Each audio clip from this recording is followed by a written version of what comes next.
ഈ ദളിത് വിഷയങ്ങളിലേക്ക് വന്നു കഴിഞ്ഞാൽ ഈ ജാതിക്കാട്ടിറക്കിയിട്ടുള്ള കളിയുണ്ട്. ഇപ്പം വിനായകൻ ഇപ്പം ശ്രമിച്ചുകൊണ്ടിരിക്കുന്നത് വേടനാവാൻ നോക്കുക. അവരെയൊക്കെ ചത്തു എന്ന് പറയുമ്പോൾ ഞാൻ എൻ്റെ അച്ഛനെ ചത്തു എന്ന് പറഞ്ഞല്ലോ എന്നുള്ളത് അതൊരു തരം കാഞ്ഞ ബുദ്ധിയാണ്. അടിയിട്ടാന്നതിൻ്റെ കുഴപ്പം അതൊക്കെ ഇത് വലിയ അപകടകരമായിട്ടുള്ള പോക്കാണ്. കാരണം എന്ന് വെച്ചാൽ നമ്മുടെ സാംസ്കാരിക ബോധത്തിന് നിരക്കാത്ത ഒന്നാണ് ചത്തു എന്ന പ്രയോഗം. ഇത്ര ടാലൻ്റ് ഉള്ള ആളാണെന്നുണ്ടെങ്കിലും ഒഴിച്ചു നിർത്തേണ്ടവനെ ഒഴിച്ചു നിർത്തണം. ഒരു നടന്മാരും അവൻ്റെ കൂടെ അസോസിയേറ്റ് ചെയ്യാൻ തയ്യാറല്ല എന്നുള്ള നിലപാട് അവന് വാക്ക് നിർത്തിയിട്ടില്ലെങ്കിൽ ഞങ്ങൾ തയ്യാറല്ല എന്ന് പ്രഖ്യാപിക്കാനുള്ള ആർജവം അവർക്കുണ്ടാവണം. രാജഭായ് നമസ്കാരം. നമസ്കാരം.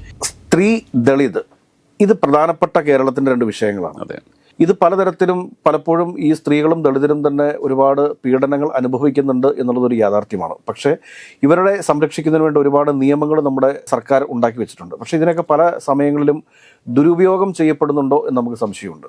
ഞാൻ ഈ വിഷയം പറയാൻ കാരണം എന്താണെന്ന് വെച്ച് കഴിഞ്ഞാൽ VS അച്യുതാനന്ദൻ മരിച്ചതിന് ശേഷം വിനായകൻ എന്ന് പറയുന്ന ഒരു കഥാപാത്രം എന്നേ അദ്ദേഹത്തെ വിളിക്കാൻ പറ്റത്തുള്ളൂ. വേറെ മറ്റു പല പേരുകളും ഇട്ട് വിളിക്കേണ്ട ഒരുത്തൻ തന്നെയാണ് അയാൾ. കഴിഞ്ഞ ദിവസം ആദ്യം ഉമ്മൻചാണ്ടി മരിക്കുന്ന സമയത്ത് ഉമ്മൻചാണ്ടി ചത്തു, ഇനി കുഴിച്ചിടണം എന്നൊക്കെ പറഞ്ഞുകൊണ്ടുള്ളൊരു അധിക്ഷേപം നമ്മൾ കേട്ടതാണ്. അതിന് സമാനമായ രീതിയിൽ വീണ്ടും സോഷ്യൽ മീഡിയ തന്നെ കുത്തിപ്പൊക്കി. അതിനെ തുടർന്ന് വീണ്ടും അദ്ദേഹം അവർ ചത്തു, ഇവർ ചത്തു, എല്ലാവരും ചത്തു.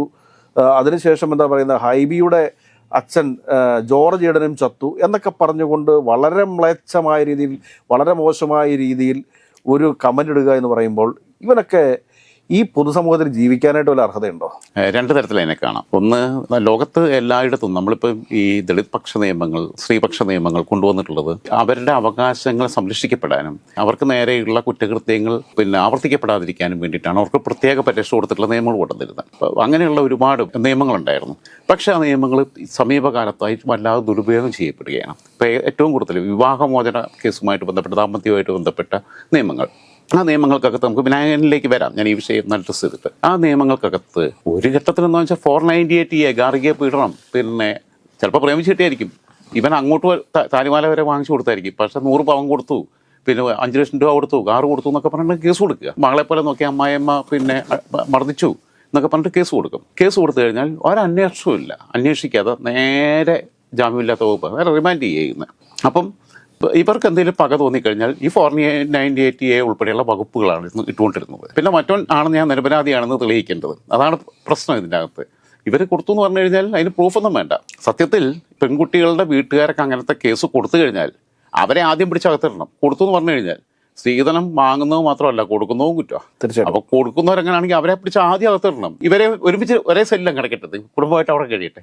അതാണ് ചെയ്യേണ്ടത്. ഞാൻ ഈ വിഷയം ആദ്യം പറയാൻ കാരണം എന്താ വെച്ചാൽ, ഈ സ്ത്രീ വിഷയം പറയാൻ കാരണം എന്താ വെച്ച് കഴിഞ്ഞാൽ, നമ്മുടെ ഈ വിനായകൻ പലപ്പോഴും എന്ത് തോന്നിയവാസവും പറഞ്ഞതിന് ശേഷം അയാൾ പറയുന്നൊരു കാര്യം എന്താണെന്ന് വെച്ച് കഴിഞ്ഞാൽ, ഞാനൊരു ദളിതനായതുകൊണ്ടാണ് എന്നെ ഇങ്ങനെ ആളുകൾ പീഡിപ്പിക്കുന്നത് എന്ന് പറഞ്ഞിട്ടുണ്ട്. കാരണം ഇയാൾ റോഡിൽ കിടന്ന് തുണി പറിച്ചിട്ടിട്ട് മുകളിലത്തെ ഫ്ലാറ്റിൽ നിൽക്കുന്ന ആളുകളെ നോക്കി തെറി പറയുന്ന ചിത്രങ്ങളൊക്കെ നമ്മൾ കണ്ടിട്ടുണ്ട്. ഞാൻ പറഞ്ഞു ഒന്ന് പൂർത്തിയാച്ചു. Let me conclude please.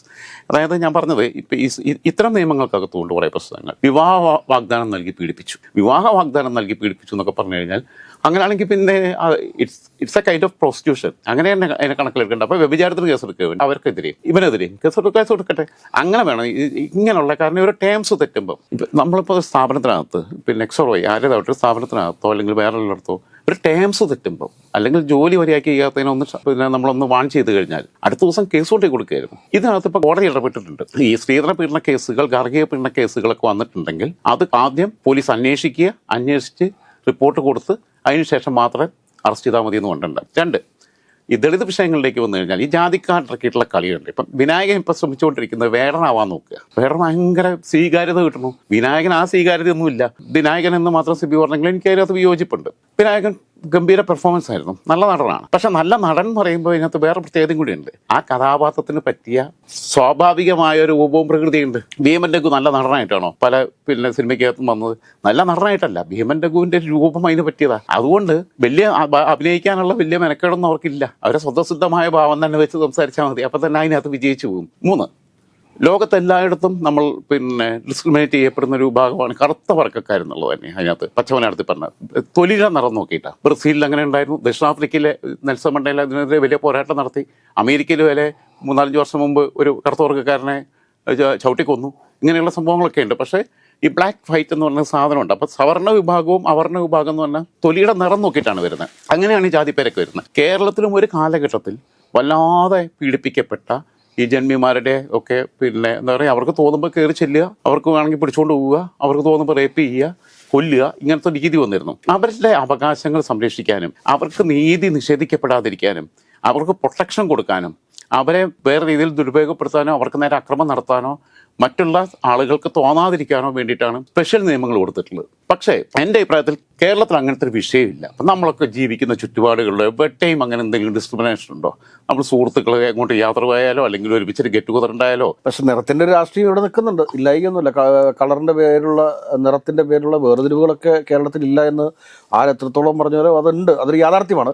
നിലനിൽക്കുന്നുണ്ടെന്നുള്ളത് പറഞ്ഞത് ഇപ്പോൾ അടുത്ത കാലത്ത് ശാരദാ മുരളീധരൻ പറഞ്ഞു ഞാൻ അങ്ങനെ ഡിസ്ക്രിമിനേറ്റ് ചെയ്യപ്പെട്ടിട്ടുണ്ടെന്ന് ചീഫ് സെക്രട്ടറി. ഞാൻ അതുപോലും അങ്ങനെ അന്ധമായിട്ട് വിശ്വസിക്കുന്നില്ല. പൊതുവെ ഞാൻ ഇന്നുവരെ കണ്ടിട്ടില്ല അങ്ങനെ ഡിസ്ക്രിമിനേറ്റ് ചെയ്യപ്പെടുന്നതായിട്ട് കേരളത്തിൽ. എൻ്റെ അനുഭവത്തില്ല. ചിലപ്പോൾ വ്യക്തിപരമായിട്ട് അങ്ങനത്തെ എക്സ്പീരിയൻസ് ഉള്ള ആളുകളുണ്ടായിരിക്കും. എൻ്റെ സൗഹൃദങ്ങൾ ആരും അങ്ങനെയില്ല. ഉണ്ടായിരിക്കാം, എവിടെയെങ്കിലുമൊക്കെ ഉണ്ടായിരിക്കാം.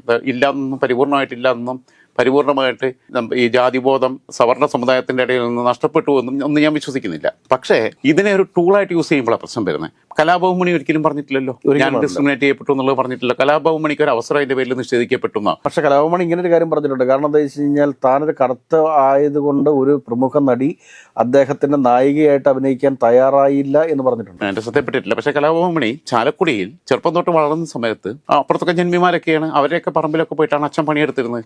പക്ഷെ ജാതീയമായി ഡിസ്ക്രിമിനേറ്റ് ചെയ്യപ്പെട്ടിട്ടുണ്ട് എന്ന് കലാഭവൻ മണി പറഞ്ഞില്ല. പക്ഷെ എനിക്ക് പൈസ ഉണ്ടായപ്പം എൻ്റെ അച്ഛൻ പിന്നെ വേർപ്പൊഴുക്കിയ മണ്ണൊക്കെ ഞാൻ മേടിച്ചു എന്നാണ് പറഞ്ഞത്. അത് അഭിമാന പുരസ്സരം പറഞ്ഞിട്ടുണ്ട്. അപ്പോൾ ഡിസ്ക്രിമിനേഷൻ എവിടെയൊക്കെ ഉണ്ടാകുമായിരിക്കും. പക്ഷെ അനാവശ്യമായി ജാതി കാർഡ് ഉപയോഗിക്കുകയാണ് ഇവരൊക്കെ ചെയ്യുന്നത്, വിനായകനെ പോലെയുള്ളവർ. അതായത് മറ്റുള്ളവരുടെ മേലെ കുതിര കയറാൻ ഞാൻ കറുത്തവർക്ക് അല്ലെങ്കിൽ ഞാൻ ദളിതനാണ് എന്നത് എനിക്ക് മറ്റുള്ളവരെയൊക്കെ ദ്രോഹിക്കാനോ ആരെയും ചീത്ത വിളിക്കാനോ പള്ളു പറയാനോ ഉള്ള ലൈസൻസ് ആണെന്ന് വ്യാഖ്യാനിക്കുന്നിടത്താണ് ഈ കുഴപ്പം വരുന്നത്. അതായത് വിനായകന് മാനസിക രോഗമാണോ? വിനായകന് മാനസിക രോഗമല്ല, പിന്നെ പുള്ളിയെ കൊണ്ടിട്ട് മെഡിക്കൽ ടെസ്റ്റ് നടത്തണം എൻ്റെ അഭിപ്രായം. യൂറിനും ബ്ലഡും ടെസ്റ്റ് ചെയ്യുക. കാരണം ഇവിടെ ഇപ്പോൾ ഈ ലഹരി മരുന്ന് വ്യാപകമായിട്ട് ഉപയോഗിക്കപ്പെടുന്നുണ്ട്. എന്തായാലും നോർമലായിട്ടല്ലോ കാര്യങ്ങൾ പറയുന്നത്. എന്തുകൊണ്ടാണ് കേരള പോലീസ് നോക്കിയിരിക്കുന്നത്? ഒന്ന് കൂടെ വന്ന് സഹകരിക്കണം. അറസ്റ്റ് ചെയ്യുന്നും വേണ്ട, കൂടെ വാ സഹകരിക്കണം. ഒരു മെഡിക്കൽ ചെക്കപ്പ് നടത്തുക, എന്നിട്ട് ബ്ലഡിലെ സാമ്പിൾ എടുക്കുക, മറ്റുള്ള സാധനങ്ങൾ എടുക്കുക. ഇതെടുത്തിട്ട് നോക്കുമ്പം എന്തെങ്കിലും നാർക്കോട്ടിക്സ് ഉണ്ടോ എന്നുള്ളത് മനസ്സിലാവുമല്ലോ. ഉണ്ടെങ്കിൽ ട്രീറ്റ്മെൻറ്റ് കൊടുക്കണം. ഇപ്പോൾ ഷൈൻ തുറന്നു പറഞ്ഞില്ലേ കാര്യങ്ങൾ, ഷൈൻ ടോപ്പ് മേഡൻ മാപ്പ് പറഞ്ഞില്ലേ, അവർ റെക്ടിഫൈ ചെയ്ത് മുന്നോട്ട് പോകുന്നില്ലേ? എല്ലാവർക്കും ഒരു അവസരം കൊടുക്കണം. വിനായകന് സ്കില്ലുണ്ട്. പിന്നെ പ്രയോഗപരമായിട്ടുള്ള പ്രശ്നങ്ങൾ പറയുമ്പോൾ ഇപ്പോൾ രാജാവാണെങ്കിൽ നമ്മൾ നാട് നീങ്ങി എന്ന് പറയും, ബിഷപ്പ്മാരൊക്കെ ആണെങ്കിൽ കാലം ചെയ്തു എന്ന് പറയും, ആനയാണെങ്കിൽ ചെരിഞ്ഞു എന്ന് പറയും, പട്ടിയും പൂച്ചയ്ക്കാണെങ്കിൽ ചത്തു എന്ന് പറയും, സാധാരണക്കാരനായ മനുഷ്യനാണെങ്കിൽ മരിച്ചു എന്ന് പറയും, അല്ലെങ്കിൽ അന്തരിച്ചു എന്ന് പറയും. ഞാൻ പറയുന്ന ഈ മരണത്തിനകത്ത് തന്നെ ഇതിനകത്ത് ഈ പലതരത്തിലുള്ള ഗ്രേഡിംഗ് ഉണ്ട്. അതിനകത്തും ഒരു ഹൈറാർക്കി വരുന്നുണ്ട്. അതന്നെ എടുത്തു കളയണം. അത്തരം പ്രയോഗങ്ങളൊക്കെ മാറ്റിയിട്ട് എല്ലാവരും ഒന്നുകിൽ നിര്യാതനായി മരണപ്പെട്ടു എന്നുള്ളത് വിട്ടാൽ മതി.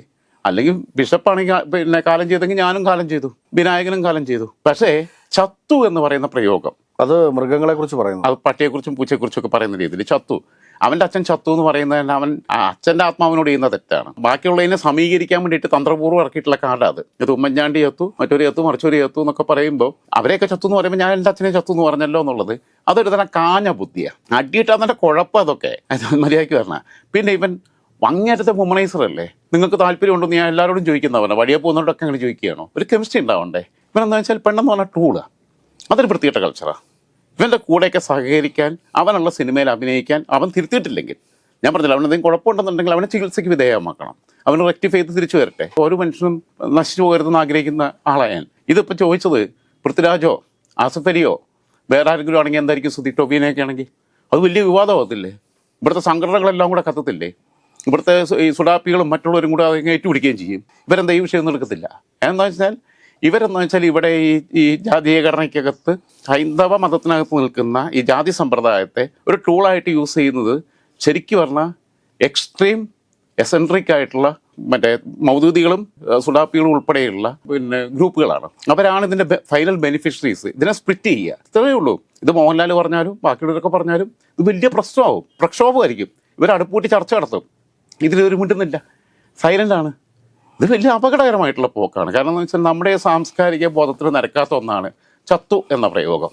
ഏത് മനുഷ്യനാവട്ടെ. ചലച്ചിത്ര മേഖല എന്ന് പറഞ്ഞാൽ സാംസ്കാരിക മേഖലയും കൂടിയായിട്ടാണല്ലോ നമ്മൾ കാണുന്നത്. അപ്പോൾ ആ രീതിയിൽ സാംസ്കാരിക പ്രവർത്തകനല്ലേ. അപ്പോൾ ഇവൻ്റെയൊക്കെ കാലത്ത് ജീവിച്ചിരിക്കേണ്ടി വരുന്ന ഗതികേടെന്ന് പറയാമെന്നല്ലാതെ എന്താ നമുക്ക് പറയാൻ പറ്റും? അമ്മ സംഘടനയിലൊക്കെ ഇപ്പോൾ ഇത് ഇയാളുണ്ടെങ്കിൽ അത് അമ്മ സംഘടന ആദ്യം ചെയ്യേണ്ടത് ഇവനൊക്കെ കൊണ്ട് പിടിച്ചുകൊണ്ട് പോയിട്ട് ഏതെങ്കിലും ഒരു മാനസിക ആശുപത്രി കൊണ്ടുപോയി ചികിത്സ കൊടുത്ത് ഈ സമൂഹത്തിന്റെ പൊതുശല്യമായി മാറാതിരിക്കാൻ വേണ്ടിയിട്ട് പ്രത്യേകം ശ്രദ്ധിക്കണമെന്ന്. എത്ര ടാലൻ്റ് ഉള്ള ആളാണെന്നുണ്ടെങ്കിലും ഒഴിച്ചു നിർത്തേണ്ടവനെ ഒഴിച്ചു നിർത്തണം. അല്ല, ഉമ്മൻചാണ്ടി സാറും വി എസ് അച്യുതാനന്ദനും എന്നൊക്കെ പറഞ്ഞാൽ എന്തിനേറെ പറഞ്ഞു ജോർജിയുടെ എന്നൊക്കെ പറഞ്ഞാൽ ജനഹൃദയങ്ങളിൽ സ്ഥാനം പിടിച്ചിട്ടുള്ള ആളുകളാണ്.